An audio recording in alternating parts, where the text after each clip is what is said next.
I guess we can go to sports. Let's bring in Mike Cozzi. Good morning there, Mike. Good morning. How are you this morning? I'm good. So today's the day. Yep. Today's the day. Peanuts and popcorn and Cracker Jacks. And $50 for all of the above. Well, Cracker Jacks aren't even what they used to be. Have you noticed? I don't know if you've noticed that lately. No, I haven't been to a ballpark a professional ballpark. I haven't been there in probably 20 years. Well, Cracker Jacks themselves are the same, but remember you used to go in the box and there used to be little prizes? Yeah, the thing that was useless? Yeah, well, now they're even more useless. They're like little booklets. Who wants to win a little booklet? Probably on global warming. That a little booklet that's covered with the caramel, you know what I mean? Well, it's usually inside of a wrapper. So did they get rid of the wrapper? I think last time I saw it was just a little paper book. It was stupid, and it was covered with caramel because that's of course that's what covers the popcorn. Well, that's what makes it good. Yeah. Well, anyways. I used to love the peanuts. Oh, you're exactly right. And those peanuts, you know what? Those peanuts were deadly because they led to beer nuts. Yeah, true. Yeah, you're kind of right. Yeah. When you were older, you were primed for beer nuts. Yeah. I know when I was drinking beer in the late high school days, and beer nuts was a necessity when you were at the bar. You just had to have beer nuts with the beer. Maybe I'll go get me some of them today. I know. There's no, but I haven't seen them anywhere. I know, but they were so great at bars. They just really were. Beer nuts were just... I just used to eat them. And they made you thirsty, so you drank more beer. Drank more Coca-Cola. The name beer nuts. All right. Speaking about beer nuts, let's get on to sports. Yep. Yeah, so it starts today. The Mets are on the road against Washington at 1 o'clock. The Crankies are home against Baltimore, playing the worst team in baseball. So I don't want to hear Yankee fans say anything this year about playing the Orioles. If you lose to them, you should go hide somewhere in a closet. If they play them 18 times, that should be 17, at least 17 wins for them. I think the odds on the Orioles winning the World Series is something like 10,000 to 1. So they begin the season with the lowly Orioles. The Mets play Washington. The National League East is anybody's guess. Washington's lost a few players. The Braves are young. The Phillies picked up the greatest player this side of the moon. So you don't know what to expect from any of these teams this year. If somebody says they know who's going to win the National League East, take the bet because chances are they're wrong. So that's the reason why you play the games. And speaking of the Phillies, they open up against Atlanta. So the National League East, they're playing each other today. The only other team we didn't mention was the Marlins, and the Marlins are the Marlins. They're probably 5,000 to 1 to win the World Series, probably the second worst team in baseball. But baseball starts today. The world champion Red Sox from the championship city of Boston, they open up on the road tonight in Seattle. And of tonight, course, our time, 4 o'clock Seattle time. And you would expect... And Seattle's opening up the season already. They're 2-0 from their Japan trip. So figure that one out. And barring any injuries, you really would expect the Red Sox and Yankees once again to be the top of the American League East. Well, the other teams stink. Yeah. I mean, who else is in the division? Yeah. The Blue Jays and the Orioles, right? Yeah. And Tampa Bay. Well, Tampa Bay got pretty good at the end of last year. Tampa Bay's a calamity. It's the Yankees or the Red Sox going to win the division. There's no other team that's going to threaten them. You could write that down in fast, dry concrete. Fast, dry concrete. All right. Where else do you want to go in sports? Tonight also starts the Sweet 16 tournament.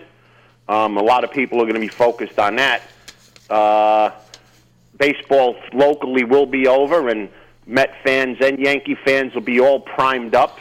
So they may hustle themselves over to some betting establishments because the first game tonight doesn't start till a little after 7. You got Florida State playing Gonzaga, and then Purdue at Tennessee about 20 minutes after that.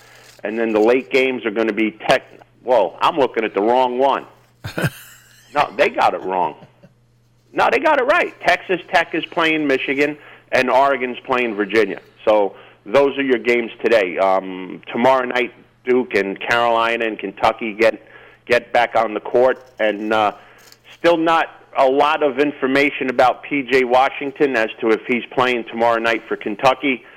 He has to be on the floor for Kentucky to have any kind of a shot to move through the tournament. If he's not playing tomorrow, they probably will lose to Houston. All right. Probably. Probably. All right. I mean, they overachieved last weekend. They're really going to have to overachieve because Houston's a lot better than Wofford. All right. Anything else going on that's... Now, besides the fact that I'm really hoping Duke gets smashed on Friday, no. Well, why? They should have lost the other day. Yeah, But that was my pick. I tell all my friends Virginia Tech's going to beat Duke. So here it is. Virginia Tech's lining up against Duke tomorrow night. So you've got it all on the line here. Yeah, tomorrow night's more attractive games. LSU's playing Michigan State, two marquee teams. Auburn's playing North Carolina. You got a 1 seed playing against Auburn, who had a 5 seed, was seeded way too low after winning the SEC tournament. Virginia Tech plays Duke. Virginia Tech beat Duke during the season, and you got the question mark game of Houston against Kentucky. So tomorrow's games are a lot more attractive than tonight's games. All right, and what else? Not much else, is there? Oh, it's a big day for baseball. Hope springs eternal unless you wear Orioles hat. Well, that's it. You're already in the wait till next year mode. Well, maybe the Oriole fans aren't. Come on. Are they in a 24-hour drunk state of drunkenness? They might be. They have to be to think their team has a chance to do anything this year. Well, they might be.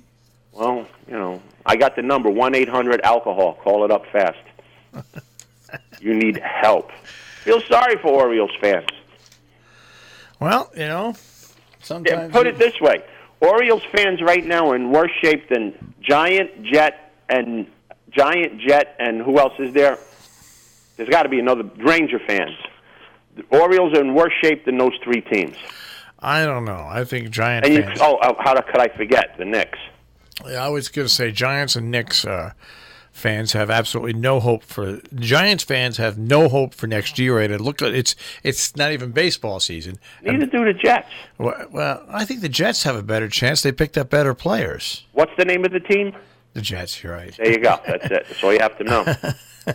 But Knick fans, unless you get the number 1 draft pick and make a decent trade after that, it's still going to be a long season. Put it this way. If the Knicks get the number 1 pick and they pick Williamson from Duke, he'll turn out to be the biggest bust since Ralph Sampson, the number 1 pick out of Virginia. Remember him?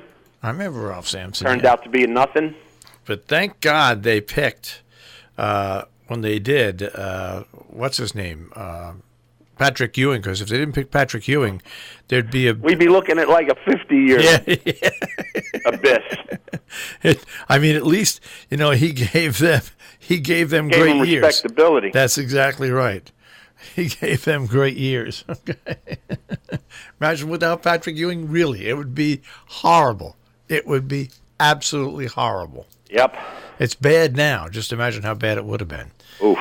All right, now we've got racing coming up this weekend? Yeah, Florida Derby this weekend at Gulfstream Park. I'll see if I can get some past performances, and we can take care of that. All right. I'll check with you mañana. You got it. Have a great day, and enjoy the baseball and the basketball, folks. All right, take care, Mike. Have a good day. Mike Cozzi, a check on sports this morning here on the Breakfast Club on Robin Hood Radio, robinhoodradio.com.